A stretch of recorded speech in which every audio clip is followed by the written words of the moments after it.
Welcome back, Algebra 2 students, to another Regents review video. This is the Algebra 2 Common Core Regents exam for August 2017. And this was somewhat of a challenging exam. These are going to be the solutions to Part 1, questions 13 through 24. This is the second half of the multiple choice section. Without further ado, let's talk about a few things first. Do not, under any circumstances, cheat off of this video. Please don't do it. I know it's a pain in the butt getting your homework done. It's a pain studying, but isn't it going to pay off when you study by yourself and pass readings? Of course it's going to pay off. So I'll tell you right now, make sure you don't cheat. And I know that many of you want these answers because this is the most teachers say, oh, show your work for the part ones for homework assignments. Yeah, and I'm showing the work. Just don't copy. Don't copy. It's not the right thing to do. All right, make sure you hit that subscribe button down below. Consider becoming a patron on my Patreon page and visit my website at www.nysmathreadersprep.com. All of these links can be found in the description below, and I use the TI Inspire CX calculator. That link could also be found on my website. Links you right to Amazon or Texas Instruments to purchase either the physical handheld or the computer software that I use. It is, as you can tell, very, very helpful. All right, so we're going to jump to number 13. I must say that these questions are certainly more challenging than the first half. So let's just go through these very slowly and, try to understand everything, right? Number 13 says, which expression is equivalent to 4x to the third plus 9x minus 5 divided by 2x minus 1, where x cannot equal a half? Well, that makes sense. X can't equal a half because then that would make this undefined. So here's the deal. We are going to take this and perform either polynomial or synthetic division. Now, I personally like synthetic division, okay? So what we are going to do is take 2x minus 1 and set it equal to 0, okay? I'm going to add the 1 on both sides. We get 2x equals 1, x equals a half. Now, I know where it says x cannot equal a half. But let's go ahead and perform synthetic division. We're just dividing this polynomial into this one. Okay? So I'm going to take 1/2. I'm going to put it in my little window. And I'm going to take the coefficients of these. So it's 4, 0, 9, and negative 5. The reason why it's 0 for the second one is because there is no x squared term. Okay? Let's perform synthetic division. Draw your lines. Bring down that 4 and start doing your thing. 4 times 1/2 is 2. Add these up. 2 plus 0 is 2. 2 times a half is 1. 9 plus 1 is 10. 10 times a half is 5. 5 plus a negative 5 is 0. So this, ladies and gentlemen, is your final answer. 4x squared plus 2x plus 10, which another way to write this can also be written as 2x squared plus x plus 5. If you just factor out that 2, your answer is going to be choice 1 for that question. And just to verify, you could graph this if you want to. You could graph this into your calculator and just match it up. 4x to the third plus 9x minus 5 divided by 2x plus 1. No, sorry, minus 1. And graph what you found to be 2x squared plus x plus 5. And you should see, hey, they overlap perfectly. So that, we know, is our answer. And we're good to go. Moving on to number 14. The inverse of the function f of x equals x plus 1 over x minus 2 is what?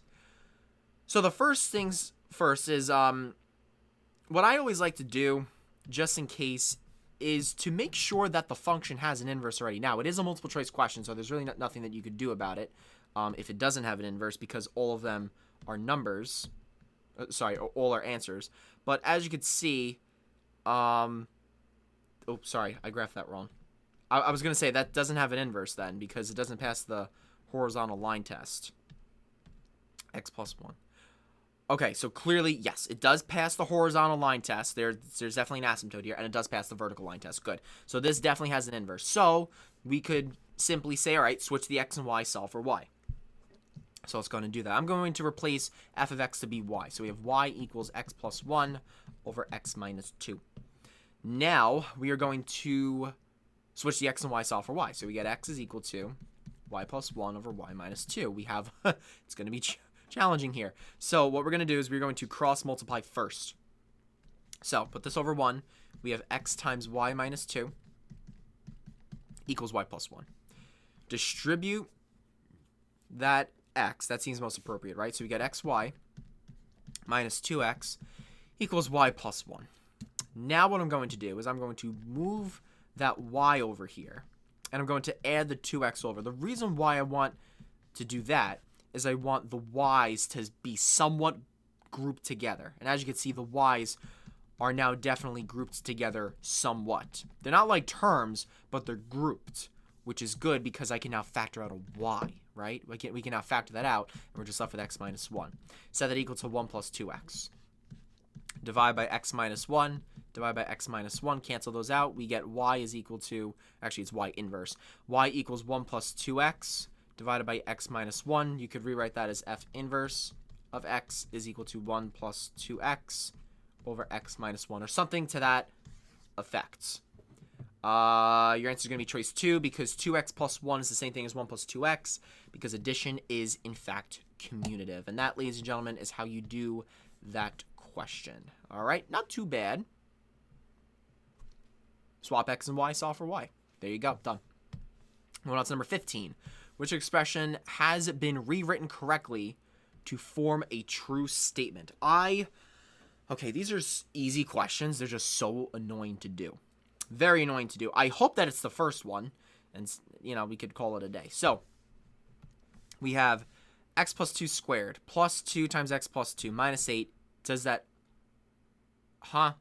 Okay, hold on one second. Just before we even begin, it looks true to me because everything over here is positive. I see x's are positive. The x squared is going to be positive. I think that this is going to be the answer, right?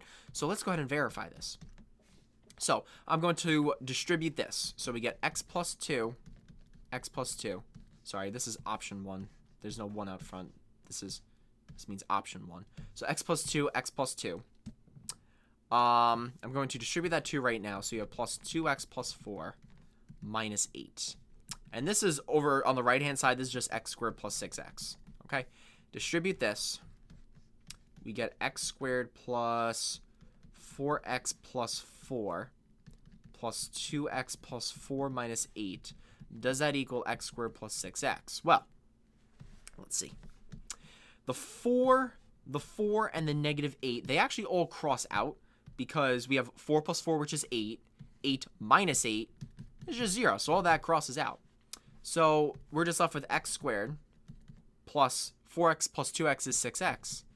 X squared plus 6x is equal to x squared plus 6x. Ladies and gentlemen, this is absolutely true. Your answer for this one is going to be choice 1. Now, I am not going to go through the rest of these answers. By all means, if you want to, go ahead and do it. I am so not doing those. We know it's choice 1. We're good to go. Moving on to number 16. A study conducted in 2004 in New York City found that 212 out of 1334 participants had hypertension. Okay, do I sound stupid if I don't know what hypertension is? I don't know what that is. It sounds like a doctor should know that. I'm no doctor. I'm a math major. I'm no doctor. So Kim ran a simulation of 100 studies based on these data. The output of the simulation is shown in the diagram below. At a 95% confidence level, the proportion of New York City residents with hypertension and the margin of error are closest to what? What? So here's the deal. And I hope that this will help you out here. We don't even need to look up, we don't even need to run the proportion. Look at this. You see how the margin of error is 0.01, 0.02, 0.16, 0.16? Why don't we just calculate the margin of error? Hope that it's one of the first two answers. Then if it's not, then we can go ahead and calculate the proportion. But if it's not, it's still not worth it, right? So let's go ahead and calculate the margin of error. Well, you need to know that the margin of error formula is equal to the z-score times the square root of p times 1 minus p divided by n. Now, what does all this mean? I'd be more than happy to tell you, right? So the z-score, the z-score is the confidence level. Well, what z-score is associated with a 95% confidence level? Well, you should know that from the table on my fact you must know code for the Regents exam. It actually has a little table. It shows the 90, 95, and 99% confidence levels. The z-score for 95% confidence level is 1.96, okay? Times the square root. Now, what is p? Well, p, in this case, is going to be, where am I looking here? P is just going to be 0.16. Well, how in the world did I get that number? Well, here's what you do. You take the participants, which is just going to be 212, and divide it by 1334. And that gives you 0.158. You round it up 1, it's 0.16. So that, ladies and gentlemen, is actually your proportion. Your proportion is just, you're taking 212 out of 1334. That's your p-value. So we know kind of immediately it's going to be the first two answers, right? So that's 0.16 times 1 minus the proportion, which is 0.16, divided by n, which is the amount of participants here. So it's 1334. Now I'm going to type in this into my calculator for the margin of error. So that's just going to be 1.96 times the square root of 0.16 times 1 minus 0.16 divided by 1334. Your margin of error is 0.019, which is 0.02. Ladies and gentlemen, that is your margin of error. Your answer for this question is going to be choice 2. All right, moving on to number 17. Which scenario is best described as an observational study? Now, typically speaking, an observational study is you're just observing. You have no effect of what's going on. You're not affecting the experiment. There's no, there could be an independent or dependent variable, but you, the scientist or the mathematician, is not changing anything. You're just sitting back and you're saying, all right, what's going on with this study? So, number 1 says, for a class project, students in health class asked every 10th student entering the school if they eat breakfast in the morning. No, that is a random survey. That is a survey. That makes absolutely no sense. That a survey is you're asking people stuff. An observation is you're just gathering data or you're watching something. Choice 2. A social researcher wants to learn whether or not there is a link between attendance and grades. She gathers data from 15 school districts. That seems good so far. Let's keep going. Choice 3. A researcher wants to learn whether or not there's a link between children's daily amounts of physical activity and their overall energy level. During lunch at a local high school, she distributed a short questionnaire to students in the cafeteria. Again, that's a questionnaire. She's surveying the students. Ever watched Family Feud before? They survey 100 people, top whatever answers are on the board. I hope you watch Family Feud. It's a fun show. But that's a survey. So both of these, choice 1 and 3, they're both surveys. Survey. Not true. Choice 4. 60 seniors taking a course in advanced algebra concepts are randomly divided into 2 classes. Oh, this doesn't look good so far. One class uses a graphing calculator all the time. The other classes never uses a graphing calculator. A guidance counselor wants to determine whether there's a link between graphing calculator use and students' final exam grades. Okay, this is clearly an experimentation. The experiment is, well, what is the independent variable? You're changing the calculators where one class has it, one class doesn't. The dependent variable is what's being affected by the independent variable, and the dependent variable will probably be their final exam scores. So this is actually a controlled experiment. So if you're still confused as to why choice 2 is actually the answer for an observation, let me further explain why. A researcher wants to learn whether there is a link or not between attendance and grades. She gathers data from 15 school districts. By her gathering material, she just calls up 15 school districts and say, hey, I want these stats, or like, hey, I want to know if there's a link. So what she's doing is she's gathering data. She's not experimenting. She's not serving. She is just going to a database and she's collecting data and she is just observing the data. That's why it's an observational study. Your answer is going to be choice 2 for that question. Number 18, which sinusoid has the greatest amplitude? In other words, which sine graph has the greatest amplitude? So the amplitude is the positive distance from the midline to a maximum or minimum point. So in this case, right, we see here in choice 1 that the minimum value is at 3 and the maximum value is at 7. Now, generally speaking, the amplitude, the formula is the absolute value of the maximum plus the minimum divided by 2. Well, the maximum is 7, the minimum is 3, so that's just 10 divided by 2. Your amplitude's 5. And you could even confirm this, right? If you want to, absolutely. You could draw a line through the midpoint of the two. So 3, 4, where's that going to be anyway? Where's that going to be? Somewhere over here, I guess? Somewhere? 1, 2. Hold on a second. Sorry. Oh, no, wait a minute. That's not... Is that the amplitude? Max... Or is it max minus min divided by 2? No, I still want to say it's max plus min divided by 2. I don't know why I'm going crazy here. Oh, I'm sorry. No. Oh, my apologies. It's the midline. That's not that. Okay, my apologies. This is the formula for the midline. The midline. So the midline is 5. So the amplitude is clearly 2. Okay? So the amplitude is 2 for this graph. The amplitude is 2. For this, okay, the same thing. The max plus the min. So the maximum is 3. The minimum is, looks like -5. So that's just going to be -2 divided by 2, which is going to be -1. So in this case, the midline for this is going to be -1. So the amplitude for this is from -1 to 3. The amplitude is 4. So the amplitude is 4 in this case. Over here, the amplitude is the number in front of the sine function. So this is just going to be an amplitude of 3.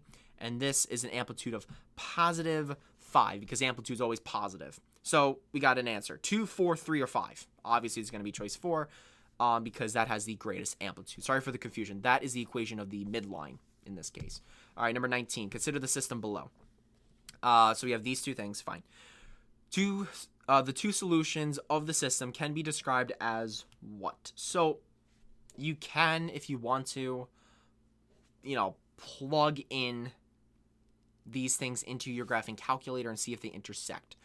So it says solutions. So that means either they cross or they don't cross. And if they do cross, is it real or is it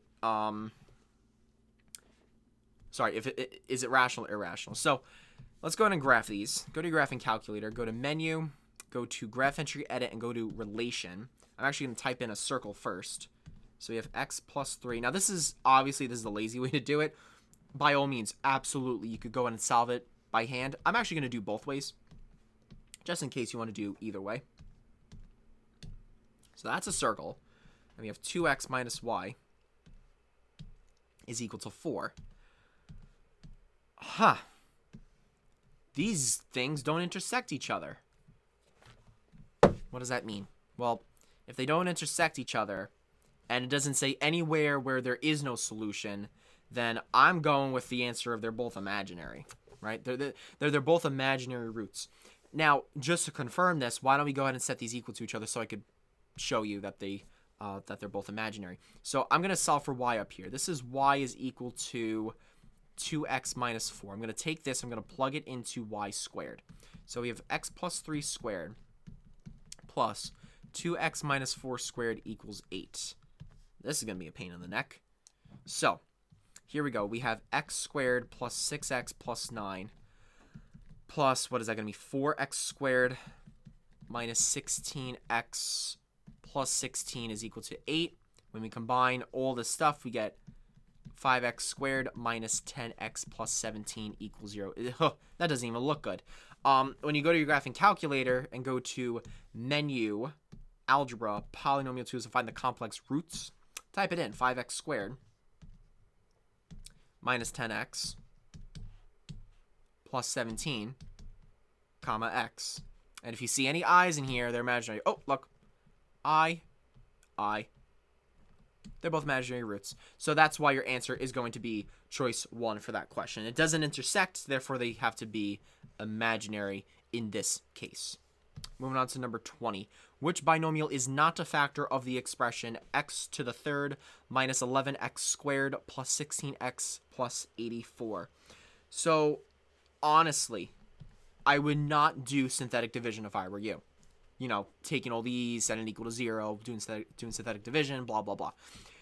When you hear the words or see the phrase, not a factor, what should be ringing in your head is really the remainder theorem. And the remainder theorem states, the remainder theorem and the factor theorem, really. I mean, they're essentially the same thing. It's just the factor theorem has one extra component. The remainder theorem states that if you divide something into a larger polynomial and the remainder is 0, then it's 0. Fine. But the factor theorem states that if that remainder is 0, then it's a factor of the polynomial expression. So let's go ahead and solve for these. Well, this right over here, this is x is equal to negative 2. When we set all these equal to 0, this is x equals negative 4. This is x equals 6. And this is x equals 7. So if I take these answers and plug them in, right? Let's try choice 1 first. So we have negative 2 to the third minus 11 times negative 2 squared plus 16 times a negative 2 plus 84. When we type that into our calculator, well, what do we get? So this is just negative 2 to the third.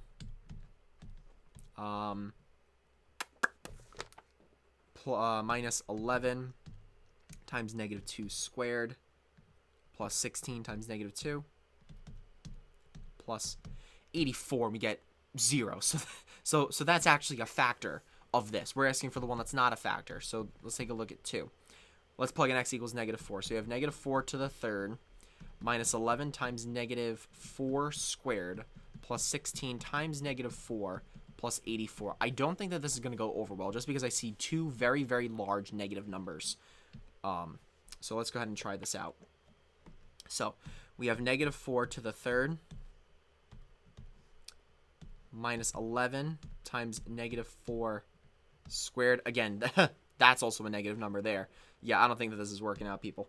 Plus 16 times negative 4. That's another negative number, plus 84. Yeah. Yep, just as I assumed, negative 220. That is a big negative number. So that, ladies and gentlemen, is not a factor of this expression. Your answer for this one is going to be choice 2. Moving on to number 21. A ball is dropped from a height of 32 feet. It bounces and rebounds 80% of the height from which it was falling. What is the total downward distance in feet the ball travels up to the 12th bounce? So, it says here, what is the total downward distance in feet? Now, it says it's 80%. I'm thinking of, so this is, it's asking you from a height of 32 feet, 80% each time. Geometric series coming to your head? Maybe? Geometric, so the sum of a geometric series. So, this is actually found on your reference sheet. We are actually going to be using the formula S sub n, is equal to a sub 1 minus a sub 1 times r to the n, divided by 1 minus r. This is the summation of a geometric sequence. Okay? So, what we have here is a sub 1 is 32 feet. The r is just 80%, which is just the common ratio. And n is 12. That's the 12th bounce. So the a sub 1 is 32 minus 32 times 0.8, right? We have to express that as a decimal, so it's 0.8 raised to the n power, which is 12, divided by 1 minus 0.8. Plug that into your calculator and see exactly what you get. So, control division. You have 32 minus 32, minus 32 times 0.8 raised to the 12th power, divided by 1 minus 0.8. We get 149.004. That is the total downward distance, ladies and gentlemen. Your answer for this question is going to be choice 4. Okay. All right. I want to stop right here just for a brief moment. Number 22, I went through all my high school career, took Algebra 1, Geometry, Trig, Pre-Calculus. I took BC Calculus.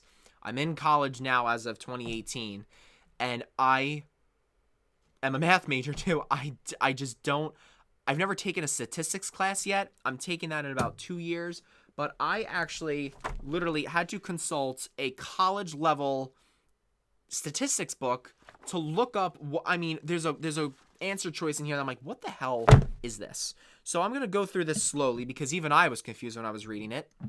But I mean, that's the problem with me not being educated to the extent of me teaching mathematics. Yeah, that's why I'm going to school for it, right? So question 22 says, a public opinion poll was conducted on behalf of Mayor Ortega's re-election campaign shortly before the election. I also took Spanish too. 264 out of 550 likely voters said that they would vote for Mayor Ortega. The rest said that they would vote for his opponent. Which statement is least appropriate? Which statement is least appropriate to make according to the results of the poll? Now, choice 1 says there's a 48% chance that Mayor Ortega will win the election. Choice 2 says the point estimate of voters will vote for Mayor Ortega is 48%. It is most likely that between 44 and 52% of voters will vote for Mayor Ortega, or due to the margin of error, an inference cannot be made regarding whether Mayor Ortega or his opponent is most likely to win the election. So, as you could probably tell, I was reading this question, and I'm like, what the hell is point estimate? Well, I'd be more than happy to tell you, and these are not my words. This is called Elementary Statistics. This is a custom edition for something, for Math 110. And let's see, point estimate says, all right, a point estimate of a parameter is the value of a statistic used to estimate the parameter. You're probably like, dude, I don't even know what you just said. Well, I was reading into it a little bit. I saw some examples, and I finally understand what a point estimate is. A point estimate is the average. A point estimate is actually, there's an example here where it just calculates the average for you, and it says, as indicated in the following definition, the term point estimate applies to the use of a statistic to estimate any parameter, not just a population mean. So they showed a population mean question. So it's all it is. A point estimate is just a number based on a parameter. So I'm going to go through all these answers, and I'm going to explain point estimate down the road. So choice 1. There's a 48% chance that Mayor Ortega will win the election. Well, if you take 264 divided by 550, I guarantee you that it's going to give you 0.48. I just have a feeling. So that is divided by 550, right? That's 0.48. Now, look at what the question's saying. What is least appropriate to conclude? There is a 48% chance that Mayor Ortega will win the election.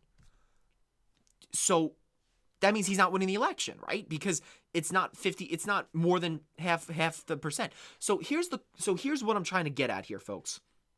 That is actually the most dumbest conclusion to make in this question. So there is a 48% chance that he will win the election? Really? I'm sorry to bring in politics. Have you seen the 2016 election? Donald Trump won, and every single opinion poll was for Hillary Clinton. Okay, so you can't just say, oh yeah, since 264 out of 550 people said that they would vote for Mayor Ortega. Well, that is a sample survey. That's a sample of people. And that's what the media does. If you ever look at like the surveys, and I'm so interested in this stuff, not for like political purposes, but just for like math purposes, right? If you ever look at like the margin of error, if you look at the television screen, it says margin of error plus or minus whatever percentage points, and it shows how many people were surveyed. Well, you need to think of who was surveyed. Well, were there Democrat? I mean, I don't know what political party this person is affiliated with, but was it the Democrat? Were the people predominantly Democrat, Republican? Have they voted within the last 4 years? What are their political backgrounds? As I just said, Democrat, Republican. They might not even be affiliated with anyone. What are their ages? What ethnic backgrounds do they come from? Are they white, Hispanic, black, Indian? Anything like that. So we don't know. 48% chance. Where's the margin of error? We don't know the margin of error. They don't give you any margin of error. So that statement, choice 1, that is so not appropriate to draw that conclusion with.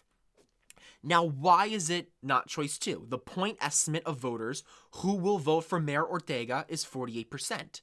Yeah, so a point estimate of a parameter is the value of a statistic used.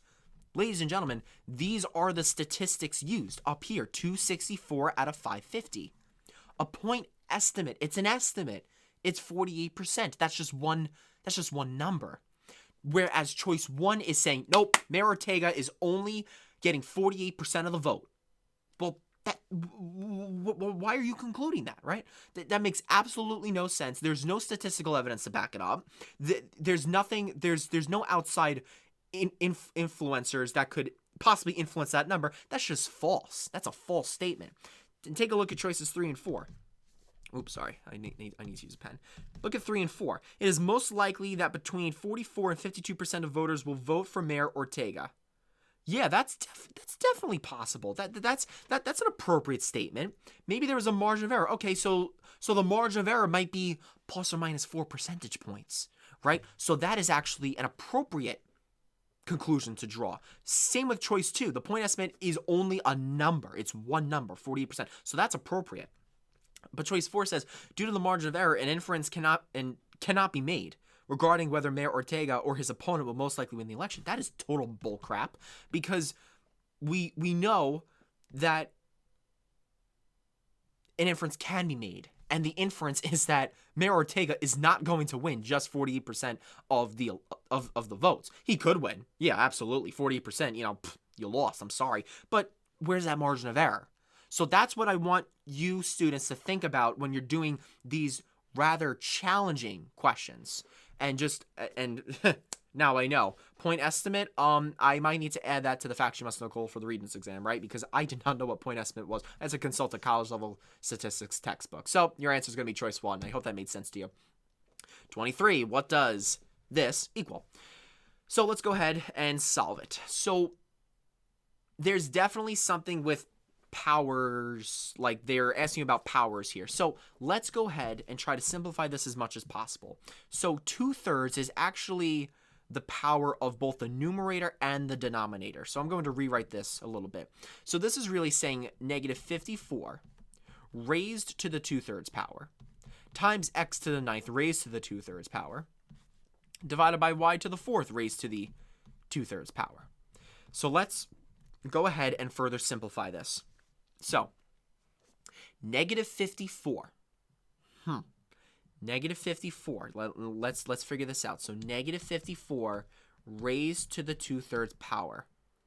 That is an absurd answer because it's not even listed in any of these answers. So how do you do it, right? I mean, I just see a whole bunch of radicals. I mean, you could, use that as decimals, but let's simplify it using math that they're asking you to do. Well, think about this. This is really saying negative 54 raised to the 2nd power and take the cube root of that. Wait, hold on a second. Let's break it down a little bit better for ourselves. Negative 54, right? Negative 54 can be broken down into 2 times negative 27. Okay, 2 times negative 27 does give you negative 54. Well, we could easily take negative 27, square it, then take the cube root of it, right? So I'm going to raise this to the 2/3 power, And this is simply x. Now, 9 times the 2/3, because that's a power to power rule, 9 times 2/3 is just 18/3. Leave it be. And this is divided by y.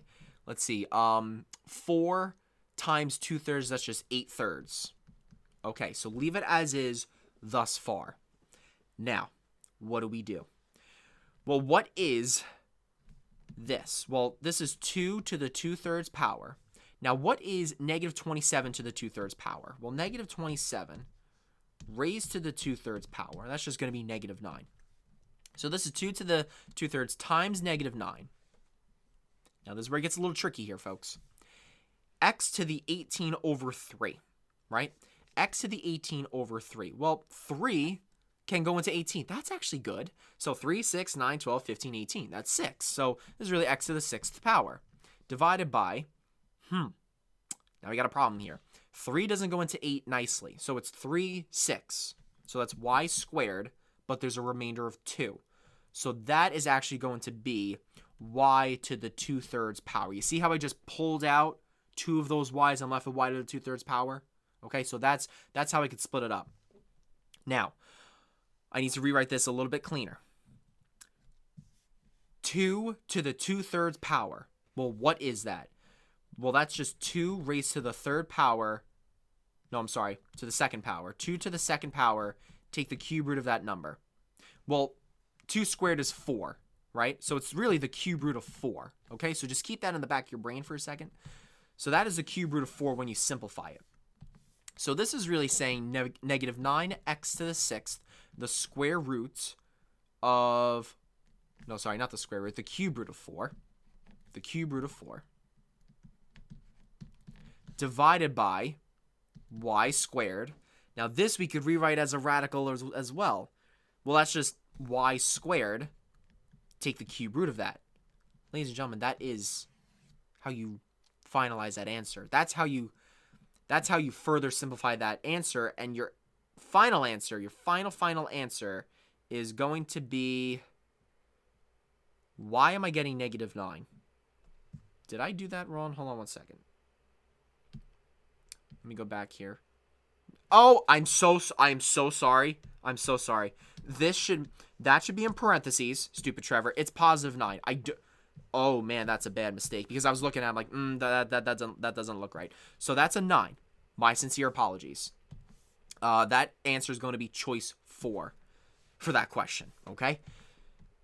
That's number 23, choice 4. Moving on to number 24, the last question of this multiple choice section. 24 says the Rickards decided to set up an account for their daughter to pay for her college education. Oh boy, I wish I did that. It's so expensive.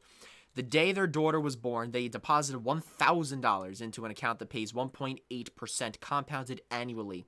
Beginning with her first birthday, they deposit an additional $750 into the account on each of her birthdays. Which expression correctly represents the amount of money in the account and years after their daughter was born?